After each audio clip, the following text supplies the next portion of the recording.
شان حبیبہ ان اللہ وملائکتہ یصلون علی النبی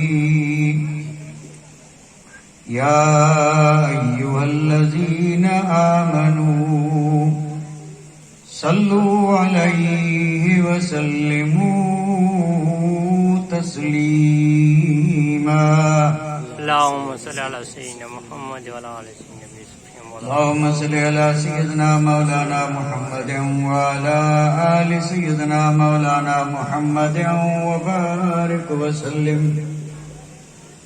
صلاة وسلاما عليك يا رسول الله صلاة وسلاما عليك يا حبيب الله. جہاں جاؤں وہاں نور ہدایت ہو تو کیا کہنا، جہاں جاؤں وہاں نور ہدایت ہو تو کیا کہنا، تصور میں رخ پاک رسالت ہو تو کیا کہنا، تصور میں رخ پاک رسالت ہو تو کیا کہنا، گھٹا چھائی فضا ٹھنڈی ہوا مہوے نوا سنجی، گھٹا چھائی فضا ٹھنڈی ہوا مہوے نوا سنجی، اب ایسے میں اگر ان کی زیارت ہو تو کیا کہنا، اب ایسے میں اگر ان کی زیارت ہو تو کیا کہنا، تصور میں رخ پاک رسالت ہو تو کیا کہنا. اور وہی دل ہاں وہی یعنی وہی دل ہاں وہی یعنی اسیر کاکل مشکل، وہی دل ہاں وہی یعنی اسیر کاکل مشکل، میرے آقا تیرا دارالحکومت ہو تو کیا کہنا، میرے آقا تیرا دارالحکومت ہو تو کیا کہنا، تصور میں رخ پاک رسالت ہو تو کیا کہنا. اور نہ آئے یاد کچھ بھی ما سوائے گنبد خضرا، نہ آئے یاد کچھ بھی ما سوائے گنبد خضرا، ہمیں سارے جہاں سے ایسی غفلت ہو تو کیا کہنا، ہمیں سارے جہاں سے ایسی غفلت ہو تو کیا کہنا، جہاں جاؤں وہاں نور ہدایت ہو تو کیا کہنا، تصور میں رخ پاک رسالت ہو تو کیا کہنا. لائق صد عظیم و تکریم، واجب الاحترام، گرامی قدر، ذی وقار سادات اعظام، علماء ذوی الاحترام، محترم و مکرم سامعین کرام، عزت مآب خواتین اسلام، یہ بابرکت محفل اور یہ مبارک جلسہ جسے شادی خانہ آبادی کے خوشیوں بھرے پرمشق موقع پہ شکرانے کے طور پر اور برکتیں حاصل کرنے کے لیے منعقد کیا گیا، جس میں آپ اور ہم بصد عقیدت و احترام شریک ہوئے ہیں. اللہ تعالی ہم سب کی حاضری کو قبول فرمائے اور اس ذکر خیر کو اللہ تعالی ہم سب کے لیے دونوں جہان کی سعادت مندی، نیک بختی اور نجات کا ذریعہ اور سبب بنائے. اور آقا نامدار تاجدار مدینہ کے توسل اور تصدق سے آپ اور ہم دل کی گہرائیوں سے یہ دعا مانگیں کہ اللہ تبارک و تعالی ہونے والے جوڑے کی ازدواجی زندگی کو خوشگوار بنائے، خوشیوں سے بھر دے، پر اللہ تعالیٰ ان کے آنگن میں رحمتوں اور برکتوں کے ہمیشہ برسات برساتا رہے. بڑے خوش نصیب اور قابل مبارکباد ہیں وہ لوگ جو اس عظیم سنت کو اپنے آقا کائنات کے مالک و مولا شفیع المذنبین رحمت للعالمین کے بتائے ہوئے طریقے کے مطابق ادا کر کے اللہ تبارک و تعالیٰ کی اور اس کے حبیب کی رضا حاصل کرتے ہیں۔ اس محفل کو منعقد کرنے کا بنیادی مقصد یہی ہے کہ جہاں اس شادی خانہ آبادی کے موقع پہ سارا خاندان خوش ہے، دوست احباب اعزاء اقربا خوش ہیں، اس محفل کو سجا کر کے کوشش یہ کی گئی ہے کہ اللہ تعالیٰ بھی راضی ہو اور اس کا رسول بھی راضی ہو۔ ہم اہل بیت اطہار کے وسیلے سے یہ دعا مانگتے ہیں کہ اللہ تعالیٰ ہم سب سے راضی ہو جائے اور اس کا رسول بھی ہم سب سے راضی ہو جائے۔ موقع اور محل کا لحاظ کرتے ہوئے میں چند مفید اور ضروری باتیں آپ حضرات کی خدمت میں عرض کرنے کی سعادت حاصل کر رہا ہوں، لیکن چونکہ ہم جب بھی کوئی محفل سجاتے ہیں، موقع چاہے جو ہو، اس محفل پاک کو ہم نام دیتے ہیں محفل میلاد، اور اس محفل کا نام بھی یہی محفل میلاد ہے۔ اور محفل میلاد سے مراد ہوتی ہے ذکر پاک مصطفیٰ صلی اللہ تعالی علیہ وسلم۔ پھر وہ ذکر چاہے نظم میں ہو چاہے نثر میں ہو، جو خوش نصیب نعتیں پڑھتے ہیں وہ بھی ذکر مصطفیٰ ہی کرتے ہیں، اور جو تقریر وعظ بیان کرتے ہیں حقیقت میں وہ بھی نعت پاک مصطفیٰ ہی ہے۔ یہ ساری کی ساری محفل گویا کہ نعت پاک مصطفیٰ کے لیے منعقد کی گئی، اور اس میں ایسا نہیں کہ جو پڑھ رہا ہے وہی نعت گو ہے، بلکہ سامعین جو سن رہے ہیں وہ بھی گویا کہ حضور کے نعت گو، اور وہ بھی اس نعت گوئی میں اور ثناء مصطفیٰ میں بالکل برابر کے شریک۔ تو آپ اور ہم یہاں پر نعت مصطفیٰ سننے، سنانے اور پڑھنے کے لیے حاضر ہوئے، اور اسی نعت پاک کو اللہ تعالیٰ کی بارگاہ میں وسیلہ اور ذریعہ بنائیں گے کہ اللہ تعالیٰ ہم سب پہ رحم فرمائے، اللہ تعالیٰ سب کو برکتیں عطا فرمائے، اور بطور خاص صاحب خانہ کے آنگن میں اللہ تعالیٰ ہمیشہ رحمتیں اور برکتیں برسائے۔ میں نے اپنے اعتبار سے اس محفل پاک میں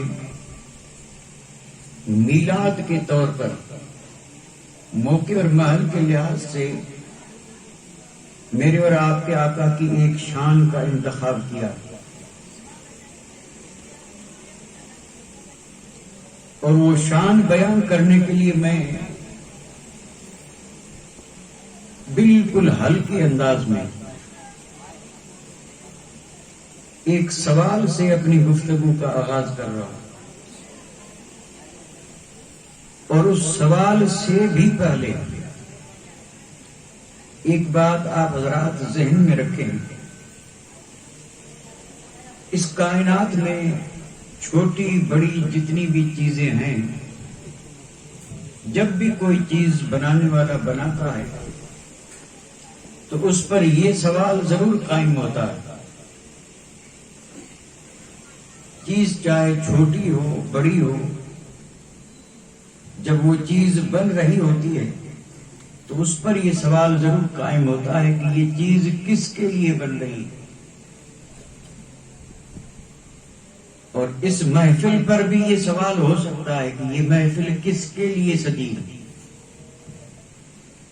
اگر کوئی گھر بنا رہا ہے تو اس پر بھی یہ سوال قائم ہو سکتا ہے کہ یہ گھر کس کے لیے ہے، اور اگر کسی نے گاڑی خریدی تو اس پر بھی یہ سوال ہو سکتا ہے کہ یہ گاڑی کس کے لیے ہے۔ ہر چیز پر یہ سوال قائم ہو سکتا ہے، اور اس کا جواب وہ چیز جس کے لیے ہوگی وہی جواب بنے گا۔ جس کے لیے گھر بنا ہے کہیں گے گھر فلاں کا ہے یا فلاں کے لیے بنا ہے۔ کوئی بھی چیز ایسی نہیں کہ جس پر یہ سوال نہ ہو، اور جس کا جواب جس کے لیے بنی ہوتی ہے وہی اس کا جواب بنتا ہے۔ تو جب اگر یہ بات سمجھ میں آ گئی تو اب میں سوال کر رہا ہوں، یہ جگ جو ہے یہ جگ کس کے لیے بنا؟ جگ سمجھ رہے؟ دنیا، کائنات، اس کے کئی نام ہیں۔ ما سوى اللہ، یعنی ایک ہے اللہ کی ذات جس نے پیدا کیا، پھر اللہ تعالیٰ نے جو کچھ پیدا کیا وہ ما سوى اللہ، یعنی اللہ کے سوا۔ اللہ خالق ہے، اور اللہ کے سوا جو ہے سب مخلوق ہے، اور اسی کو کہتے ہیں جگ۔ اور آپ اور ہم سن چکے ہیں کہ جگ ایک نہیں ہے۔ بڑی مشہور بات ہے جو سب جانتے ہیں، اور وہ یہ ہے کہ 18,000 عالم ہے، 18,000 عالم ہے۔ جیسے یہ ایک عالم ہے جس میں ہم جی رہے ہیں، یہ ایک عالم ہے۔ ہمیں تو اس کی ابتدا، اس کی انتہا، اس میں جو کچھ ہے اس کا بھی ہمیں علم نہیں۔ تو جب 18,000 عالم ہے اس کو ہم کیا سمجھیں گے؟ اللہ جانے، اور اللہ کی عطا سے اس کے محبوب بندے جانتے ہیں۔ 18,000 عالم بنے، اور خالق خدا ہے، سب کو رب نے بنایا ہے، اور بنایا ہی نہیں بلکہ اللہ تعالیٰ ابھی بھی پیدا فرما رہا ہے کہ تخلیق پیدا کرنے والا سلسلہ کوئی بند نہیں ہوا۔ تو یہ 18,000 عالم بنے، اس پر یہ سوال ہے کہ یہ 18,000 عالم کس کے لیے بنے؟ یہ ہے سوال۔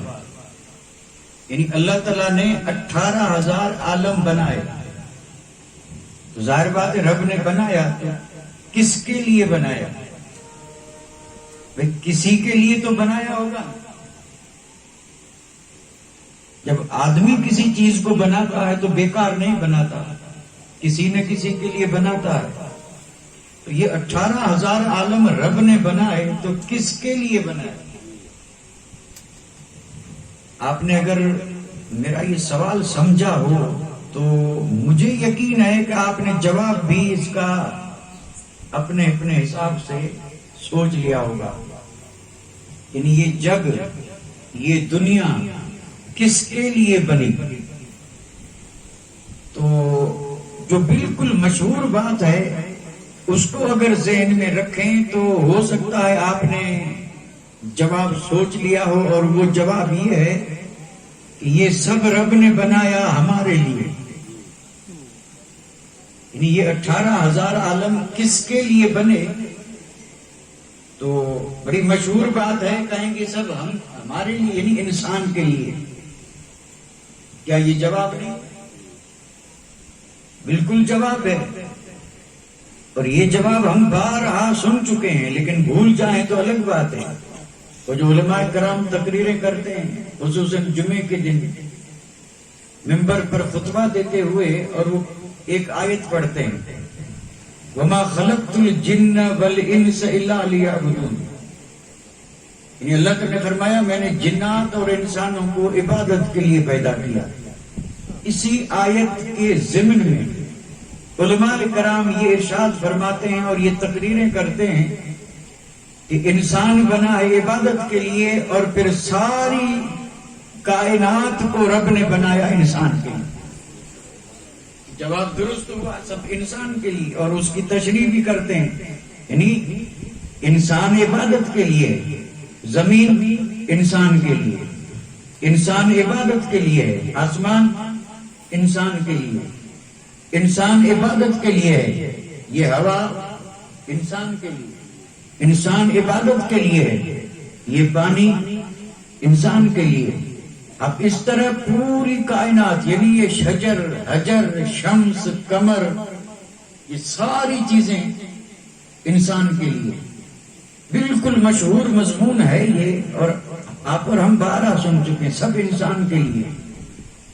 اور یہ جواب غلط نہیں بلکہ درست ہے، یعنی یہ ساری چیزیں اللہ تعالیٰ نے بنائی انسان کے لیے اور انسان عبادت کے لیے۔ ایک جواب تو اس کا یہ ہے، لیکن یہ جواب جو ہے یہ پہلا جواب نہیں، یہ دوسرے درجے کا جواب ہے۔ جواب یہ بھی صحیح ہے لیکن یہ دوسرے درجے کا جواب ہے۔ تو پہلے درجے کا بنیادی جواب، اس کا حقیقی جواب کیا ہے کہ یہ ساری کائنات کس کے لیے بنی؟ اس کا ایک تو جواب یہ ہوا انسان کے لیے، لیکن میں سمجھانے کے لیے عرض کر رہا ہوں یہ دوسرے درجے کا جواب ہے۔ اس سے پہلے بھی ایک جواب ہے جو حقیقی جواب ہے، اور وہ حقیقی جواب یہ ہے۔ اس حقیقی جواب کو میں ڈائریکٹ نہیں بلکہ ایک حدیث پاک کی روشنی میں عرض کر دوں۔ حدیث پاک کی روشنی میں اسی سوال کا جواب کہ یہ 18,000 عالم کس کے لیے بنے، تو پھر دوہراتا چلو، ایک تو جواب یہ ہے انسان کے لیے، لیکن اس کا حقیقی جواب جو ہے وہ اس حدیث پاک سے سمجھ میں آئے گا۔ اور وہ حدیث کون سی ہے؟ میرے اور آپ کے آقا تاجدار مدینہ جب معراج میں گئے، یعنی جسم کے ساتھ لا مقام ہے، اللہ تعالیٰ کی بارگاہ میں مصطفیٰ جان رحمت تشریف لے گئے۔ دنا فتدلا فکان قاب قوسین او ادنا، یہ ذکر قرآن مجید میں ہے میرے آقا کی معراج کا۔ یعنی پھر یہ قریب ہوئے، پھر وہ قریب ہوا، اور بیچ میں 2 کمان کا فاصلہ رہا، اس سے بھی کم۔ دیکھیں مقام مصطفیٰ، دیکھیں یعنی اس سے بھی کم۔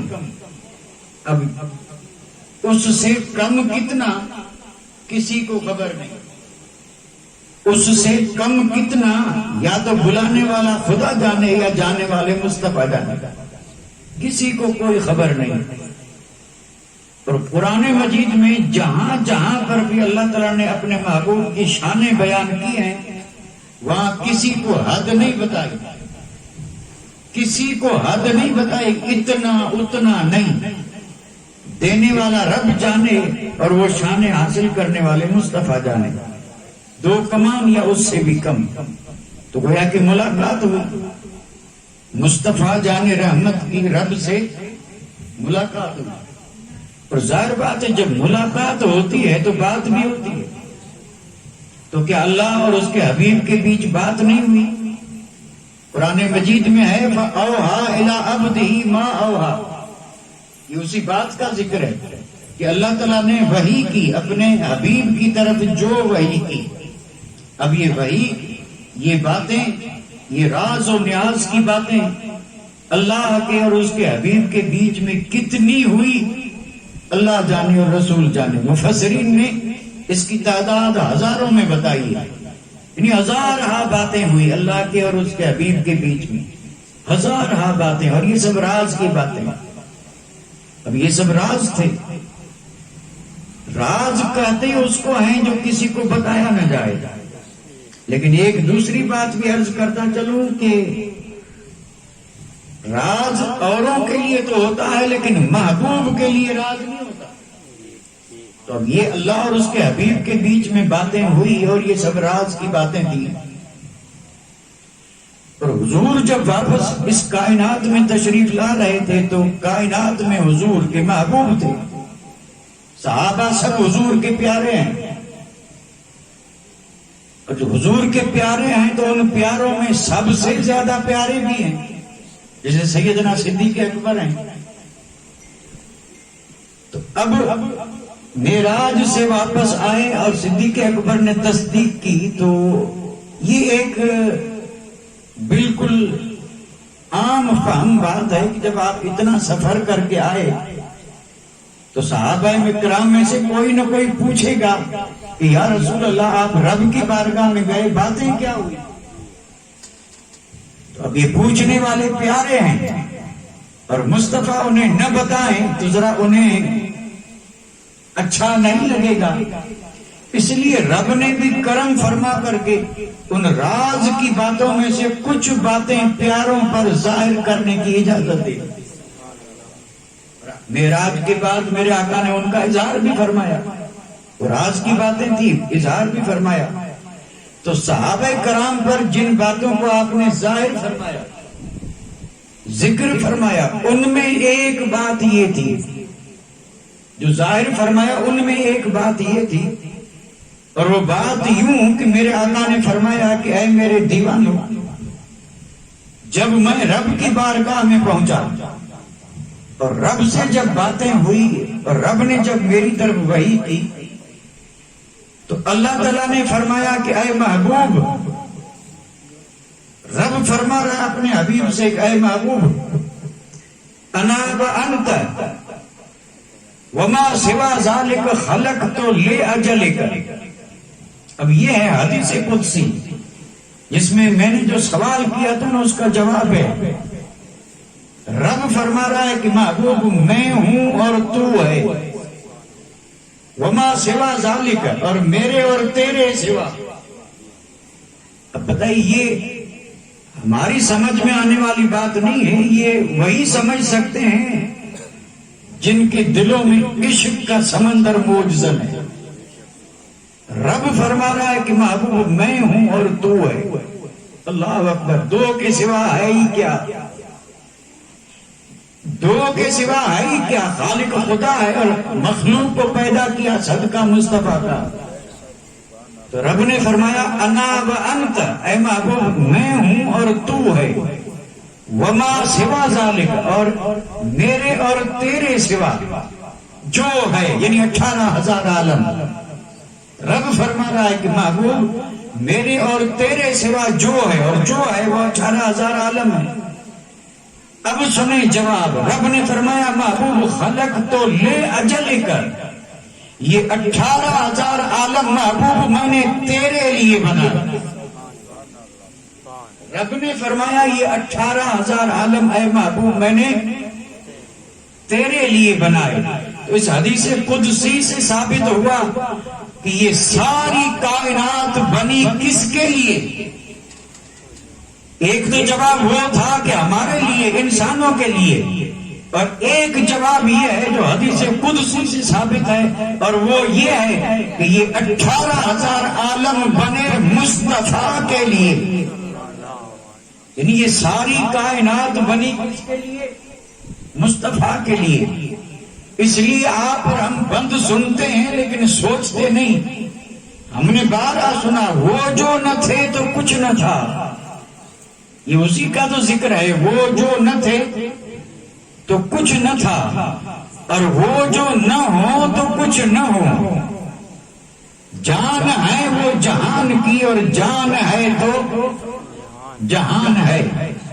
تو یہ 18,000 عالم بنے کس کے لیے؟ مصطفیٰ جان رحمت کے لیے.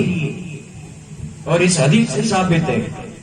تو جو میں نے سوال کیا تھا کہ یہ 18,000 عالم کس کے لیے بنے، بتائیے ایمان اور عقیدے کی بات ہے. ایمان پختہ کرنے کے لیے. اللہ کرے ایمان مضبوط رہے، یہی ایمان ہے. اور یہ ایمان صرف اہل سنت و جماعت کا ہے جو مومن ہے، اور جو یہ ایمان رکھے وہی مومن ہے. اور وہ ایمان کیا ہے؟ یہ 18,000 عالم رب نے بنائے سب کس کے لیے؟ تو جھوم کر کے کہہ دیں آمنہ کے لال کے لیے، نبیوں کے سردار کے لیے، میرے اور آپ کے آقا کے لیے 18,000 عالم رب نے بنایا. اچھا، اس پر کچھ عرض کرنے سے پہلے حدیث کا دوسرا جز بھی پڑھتا چلوں برکت کے لیے، جو ہمارا اصل بنیادی مقصد ہے. جب رب نے فرمایا کہ انا وانت وما سوا ذالک خلقت لاجلک، یہ رب نے فرمایا کہ میں ہوں اور تو ہے، اور اس کے سوا جو ہے اے محبوب میں نے بنایا تیرے لیے۔ تو مصطفیٰ جان رحمت نے جواب میں کیا کہا؟ جواب میں آپ نے کیا فرمایا؟ جواب پر غور کریں، سوچیں آپ بھی۔ اب میں جواب پڑھ رہا ہوں۔ جواب میں میرے اور آپ کے آقا نے فرمایا انت و انا، انت و انا وما سوا ذالک ترکت لاجلک۔ یہ ہے حدیث کا، یہ حدیث میرے اور آپ کے آقا نے فرمایا انت و انا، اور تشریح نہیں کریں گے تو سمجھ میں، اور آپ بھی توجہ نہیں دیں گے تو بات سمجھ، کوئی قصہ کہانی ہے نہیں، کوئی حکایت نہیں ہے کہ بغیر توجہ کے سمجھ میں آئے، ذرا سا آپ بھی توجہ کرتے چلیں۔ وہ حدیث کا پہلا جز جو تھا اس میں رب نے فرمایا انا و انت، میں اور تو۔ اور آدمی بات کرتا ہے تو پہلے اپنے سے شروع کرتا ہے، میں نے کہا، میں نے کیا، میں نے سنا، میں اور تو، میں پہلے ہے۔ رب نے فرمایا میں تو، لیکن جب آئی میرے اور آپ کے آقا کے جواب کی بات تو مصطفیٰ نے یہ نہیں کہا میں اور تو، بلکہ آپ نے فرمایا تو اور میں، یعنی تو ہے اور میں ہوں۔ اور یہیں سے گویا کہ دنیا انسانیت کو یہ درس مل رہا ہے کہ میں کو ختم کرنا پڑے گا، میں کچھ بھی نہیں ہے، تو ہی تو ہے، میں ہے ہی نہیں۔ اسی میں کے سارے جھگڑے ہیں، اور جتنی تباہی بربادی ہو رہی ہے وہ اسی میں سے ہو رہی ہے۔ میرے اور آپ کے آقا نے کہا تو ہے اور میں ہوں، لیکن اسی دربار میں ایک اور بھی تھا جس نے کہا میں ہوں انا خیرم، اور یہ شیطان تھا جس نے میں کہا تھا، اور اسی میں کہنے کی وجہ سے راندے بارگاہ ہو گیا۔ میرے اور آپ کے آقا نے فرمایا مولا تو ہے اور میں ہوں، اور پھر کیا فرمایا؟ پھر فرمایا کہ تو نے بنایا تو سب میرے لیے ہے، ترکت لاجلک، مولا سب کو میں نے تیرے لیے چھوڑ دیا، یعنی مجھے تیرے سوا کسی چیز کی ضرورت نہیں۔ اگرچہ یہ ساری کائنات بنی میرے لیے ہے لیکن میں نے سب کو چھوڑ دیا تیرے لیے۔ اب یہ تو تھی وہ حدیث جس سے یہ جواب مل رہا ہے کہ ساری کائنات بنی کس کے لیے؟ مصطفیٰ۔ حدیث سے ثابت ہو گیا، اور یہی ہمارا ایمان و عقیدہ ہے، اللہ سلامت رکھے۔ اب میں اسی پر ایک بات عرض کرنے جا رہا ہوں، جس کے لیے چیز بنتی ہے مالک وہی ہوتا ہے یا کوئی دوسرا؟ چیز جس کے لیے بنی ہے اس چیز کا مالک کون ہوگا؟ وہی ہوگا جس کے لیے بنی ہے۔ تو یہ سارا جگ کائنات جب اللہ تعالیٰ نے اپنے حبیب کے لیے بنایا، مصطفیٰ کے لیے بنایا، تو اس 18,000 عالم کا مالک کون؟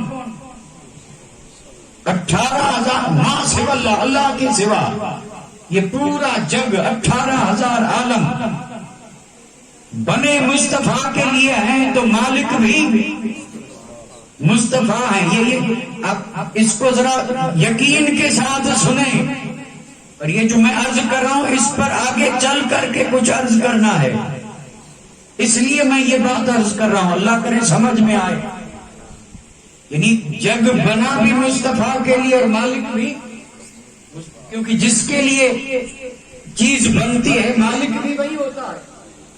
تو زمین بنی مصطفیٰ کے لیے، زمین کا مالک، آسمان بنے مصطفیٰ کے لیے تو آسمانوں کے مالک، جنت بنی مصطفیٰ کے لیے تو جنت کے مالک۔ اچھا، اس پر اگر چیزوں کے نام یاد ہوں اور میں لیتا رہوں تو فجر ہو جائے، اور وہ تو اس چیز کی، اس عالم کی بات ہے، اور یہاں 18,000 کا عالم ہے، اور اس عالم میں ہم ہیں یا نہیں؟ عالم جگ جس میں ہوا ہے، پانی ہے، زمین ہے، آسمان ہے، اس میں ہم ہیں یا نہیں؟ بے شک ہیں، ہم بھی تو اسی جگ میں ہیں، جیسے جگ کی دوسری چیزیں ہیں ویسے ہم بھی اسی جگ میں ہیں۔ تو جب ہم ہیں تو ہم بھی بنے کس کے لیے؟ ہم بھی بنے مصطفیٰ کے لیے، اور جب ہم مصطفیٰ کے لیے بنے ہیں تو ہمارا مالک کون؟ ہمارا مالک کون؟ تو آپ بے دھڑک کہہ دیں کہ ہم بھی جگ میں ہیں، بنے مصطفیٰ کے لیے ہیں، اور ہمارا بھی مالک مصطفیٰ ہے، اور یہ مالک بنایا خدا نے ہے، خدا خالق ہے، اور ہر شے کے مالک مصطفیٰ ہیں، ہر شے کے مالک۔ یہ جو ہمارا سراپا ہے، سر سے لے کے پیر تک، اس کو کہتے ہیں سراپا، یہ ہمارا وجود، ہمارا وجود، ہم کہتے ہیں ہمارا وجود۔ اس میں تو یہ ہوا کہ ہم اس کے اوپر اپنی ملکیت جتا رہے ہیں کہ ہمارا وجود، ہمارا، میری آنکھ، میرے کان، میرے ہاتھ، میرے پاؤں، میرا سر، میرا سینہ، میری پیٹھ، یہ سب میرا، میری جو ہو رہی ہے، اس میں آپ ذرا غور تو کریں۔ اگر ایمان کامل ہو تو کوئی یہ نہیں کہے گا کہ میرا، وہ کہے گا میرا کچھ نہیں، سب مصطفیٰ کا۔ سبحان اللہ۔ یہ سارا وجود جو ہے اس کا مالک کون؟ مصطفیٰ۔ یہ بالکل حدیث سے ثابت کر رہا ہوں، یعنی ہر چیز کے مالک مصطفیٰ ہیں، ان چیزوں میں ہم بھی ہیں، ہمارے مالک بھی کون ہیں؟ مصطفیٰ ہیں۔ تو ہمارے وجود کے مالک ہم نہیں ہیں، یہ تو مجازی ملکیت رب نے دے دی ہے، اس کا کرم ہے، ورنہ حقیقت میں اس سارے جسم کے مالک، اگر اس پر یقین ہو نا، اللہ کرے یقین آ جائے، بات سمجھ میں آ جائے، تو یہ سارا جسم، ہمارا وجود، اس کے مالک جب مصطفیٰ ٹھہرے تو ملک کہتے ہیں کس کو؟ جس کا کوئی مالک ہو۔ اچھا، مالک کو چھوڑ کر کے اور اس کی ملک میں کوئی کیا کرے؟ خرد برد کرے، دخل اندازی کرے، کیا یہ جائز ہے؟ نہیں سمجھے آپ، ذرا پھر سمجھا دوں۔ یعنی جو جس چیز کا مالک ہے، اس چیز کو برتنے، استعمال کرنے کا حق کس کو ہے؟ مالک ہی کو ہے نا، دوسرا اس میں کچھ نہیں کر سکتا، کرے گا تو مجرم ہے، اس پہ کیس ہوگا، وہ جیل میں جائے گا، سزائیں ہوں گی۔ اب بھی اگر نہ سمجھے ہو تو کسی دوسرے کی زمین پر آپ قبضہ کر لیں، زمین ملک دوسرے کی، مالک کوئی اور ہے، آپ قبضہ کر لیں۔ اب جب قبضہ کریں گے تو وہ مالک کہے گا بھئی یہ تو چیز میری ہے، تو نے قبضہ کیسے کیا؟ اور اگر تو نے قبضہ ہٹا لیا تو ٹھیک ہے، ورنہ پہنچے گا کورٹ کچہری میں، کل پولیس آئے گی، لے کے جائے گی، اور پھر کہے گی ثابت کر۔ بتائیے یہ سارا معاملہ کیوں ہوا کہ ملک کسی دوسرے کی تھی اور اس پہ قبضہ آپ نے کر لیا؟ تو مجرم ہوئے یا نہیں ہوئے؟ نہیں سمجھ میں آئی بات؟ مجرم ہوئے نا، اور مجرم پر کیس چلتا ہے، سزائیں ہوتی ہیں، سزائیں ہوتی ہیں۔ یہ ہمارا وجود، اس کے مالک مصطفیٰ ہیں، ہمیں حق ہے کہ اس وجود پر ہم جیسے چاہیں، جس طرح چاہیں اختیار چلاتے رہیں، اپنی مرضی سے ہم اس وجود پر جو ٹھیک لگا وہی کرتے رہیں۔ کیا یہ حق ہے اور کیا یہ ہمارے لیے درست ہے؟ ہرگز نہیں۔ یہی تو سمجھنے کی بات ہے۔ ہم زبان سے دعوے ضرور کرتے ہیں لیکن کبھی اس پہ سوچا نہیں کہ یہ ملک میری نہیں، ملک مصطفیٰ کی ہے، اور جب مصطفیٰ کی ملک ہے تو مرضی بھی میری نہیں، مرضی مصطفیٰ کی چلے گی۔ اب اگر اجازت دیں تو سوال کر دوں ایک، ہم اپنی مرضی چلا رہے ہیں یا مصطفیٰ کی؟ تو ہم مجرم ہوئے یا نہیں؟ جی مجرم ہیں، اور یہ مجرم ایسے ہیں کہ یہاں نہیں، اس کا مقدمہ کل وہاں ہوگا۔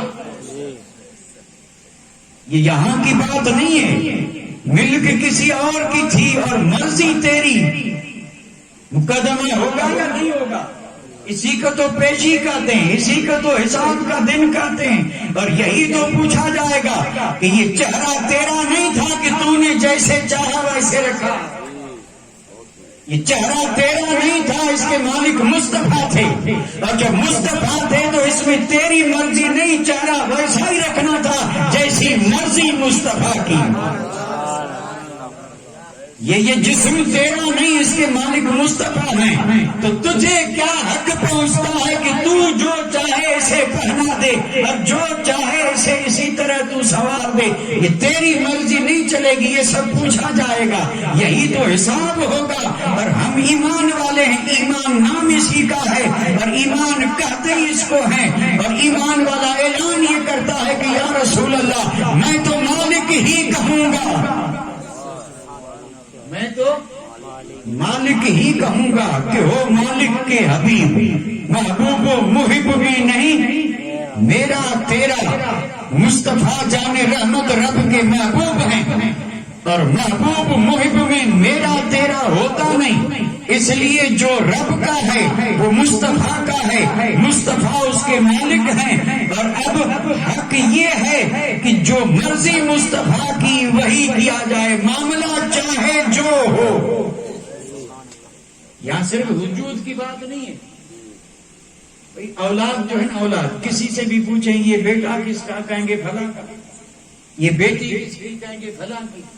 اب یہ بیٹا فلاں کا، بیٹی بالکل صحیح ہے، اس میں کوئی شک نہیں، اور یہ ہونا ہی چاہیے، تو پہچان کے لیے ہے، پہچان کے لیے ہے۔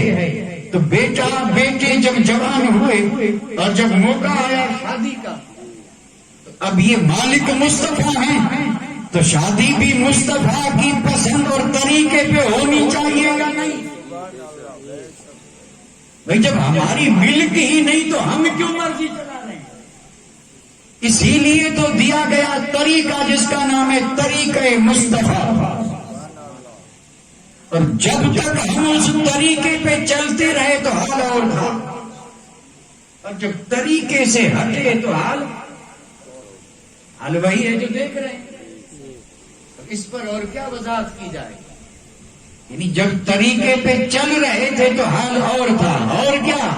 تو پڑھ لیں سیرت مصطفیٰ کے غلاموں کی کا حال کیا تھا، اور جب طریقے کو چھوڑا تو حال یہ ہے۔ اب یہ ہے، اس کی بھی کوئی وضاحت کریں کہ یہ کیا ہے؟ تو مشاہدے کی سامنے کی بات ہے کہ ابھی جو حال چل رہا ہے، یہ حال ہوا کہ اتنی تبدیلی کیوں آئی، اتنا فرق کیوں آیا؟ کسی بھی چیز سے پوچھیں، کسی بھی چیز سے پوچھیں کہ تو میرے ساتھ وفا کر رہی تھی، آج بے وفا کیوں ہوئی؟ تو علامہ اقبال نے کہا ہر چیز جواب دے گی کہ کی محمد سے وفا تو نے تو ہم تیرے ہیں، یہ جہاں چیز کیا ہے لوہو قلم تیرے ہیں۔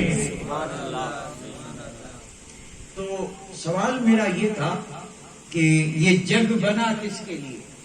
جواب کیا بنا؟ مصطفیٰ کے۔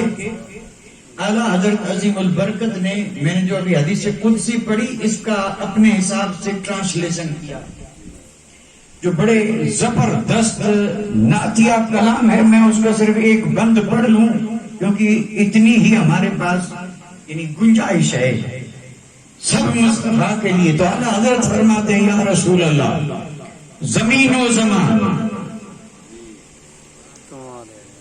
زمین و زمان تمہارے لیے، مکین و مکان، مکین و مکان سمجھتے ہیں؟ یہ جو گھر بناتے ہیں یہ مکان ہے، اور اس میں جو رہتے ہیں وہ مکین ہے۔ گھر جو ہے نا یہ مکان ہے، اور جو رہتا ہے وہ مکین ہے۔ گھروں میں ہم رہتے ہیں، تو اعلیٰ حضرت کیا فرماتے ہیں؟ یعنی زمین و زمان تمہارے لیے، مکین و مکان تمہارے لیے، چنین و چنا تمہارے لیے، بنے دو جہاں۔ اتنا بڑا یہ قصیدہ ہے، زبردست قصیدہ، ایک ایک بند اپنی جگہ پہ ایک تقریر ہے۔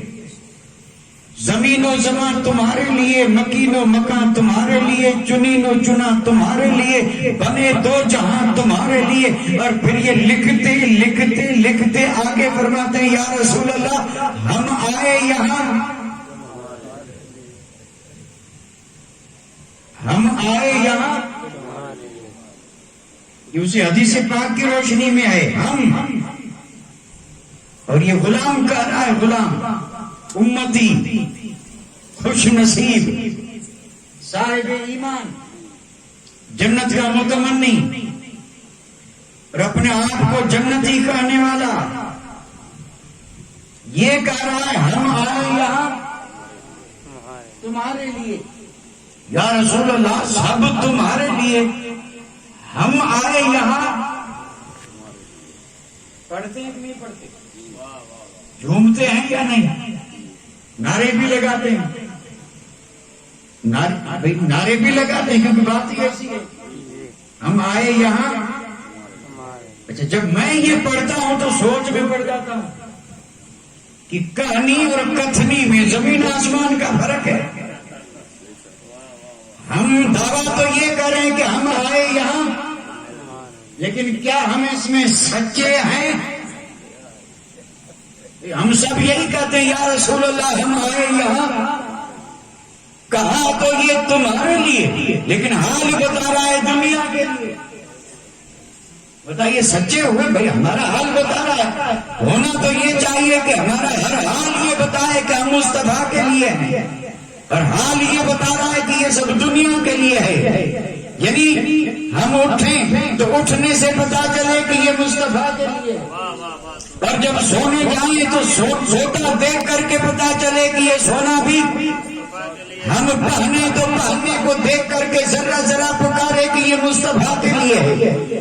ہمارا موقع چاہے جو ہو، شادی یا غمی کا موقع دیکھ کر کے، اور پھر سب سمجھ لیں کہ یہ سب ہے مصطفیٰ کے لیے. کمائیں پتا چلے مصطفیٰ کے لیے، خرچ کریں مصطفیٰ کے لیے. اور یہ سب تب ہوگا جب دین کے دائرے میں ہوگا، شریعت اسلامی کے قانون کے مطابق ہوگا تو سب ہوگا مصطفیٰ کے لیے. اور یہاں اٹھے مرضی سے،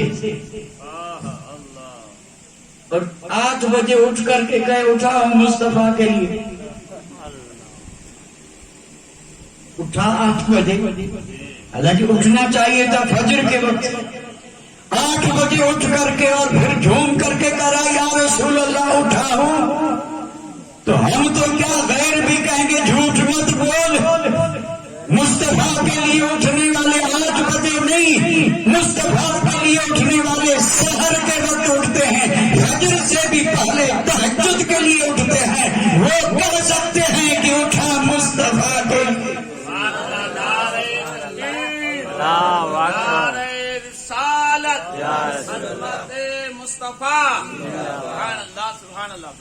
اور ہر کام کریں دنیا کے لیے اور پھر کہیں مصطفیٰ کے لیے. سچ ہے یا جھوٹ؟ بھائی سب دنیا کے لیے. اب دنیا کے لیے کیا کیا ہے، کیا گنوا ضرورت نہیں ہے. بس ایک ہی جملہ سن لیں. ہمارا تو حال یہ ہے کہ ہم جو کچھ بھی کر رہے ہیں 60 برس تک 60 سال کے ایک آدمی نے کیا، لیکن کیا سب کس کے لیے؟ دنیا کے لیے. اور وہ بھی کہہ رہا ہم آئے یہاں. تو حد نہیں ہوئی. ساری عمر اپنے لیے، من کے لیے، تن کے لیے، دنیا کے لیے، گھر کے لیے، دولت کے لیے، مال کے لیے، متاع کے لیے، اور سارا کا سارا معاملہ تھا اس دنیا کے لیے، فانی دنیا کے لیے، غدار دنیا کے لیے، دھوکہ باز دنیا کے لیے، مٹنے والی دنیا کے لیے. اور اس مٹنے والی دنیا کے لیے جیتے رہے اور نعرہ مارتے رہے ہمارے یہاں تمہارے لیے نہیں، ہرگز نہیں. یہ وہی کہہ سکتے ہیں جن کا ایک قدم بھی دائرہ شریعت سے باہر نہ نکلے اور ہر کام ہو سنت مصطفیٰ کے مطابق. اسے حق پہنچتا ہے کہ وہ اعلان کہے آئے یہاں تمہارے لیے. اور صرف آئے یہاں تمہارے لیے نہیں، بلکہ عاشق تو یہ کہتے ہیں یا رسول اللہ اٹھیں بھی وہاں تمہارے لیے. یعنی قیامت میں قبر سے جب اٹھیں گے تو یا رسول اللہ وہ کوئی اور ہوگا جو جنت کے لیے اٹھے، وہ کوئی اور ہوگا جو حوض کوثر کے لیے اٹھے، وہ کوئی اور ہوگا جو حور و قصور کے لیے اٹھے، وہ کوئی اور ہوگا جو جنت کی بہار کے لیے اٹھے. ابو بکر جیسے عاشق اور اعلیٰ حضرت جیسے عاشق، ان کا یہ پیغام ہے کہ ہم آئے بھی یہاں یا رسول اللہ تمہارے لیے، اور محشر میں بھی جنت کے لیے نہیں بلکہ وہاں بھی قبر سے اٹھیں گے آمنہ کے لال تمہارے لیے. ہم آئے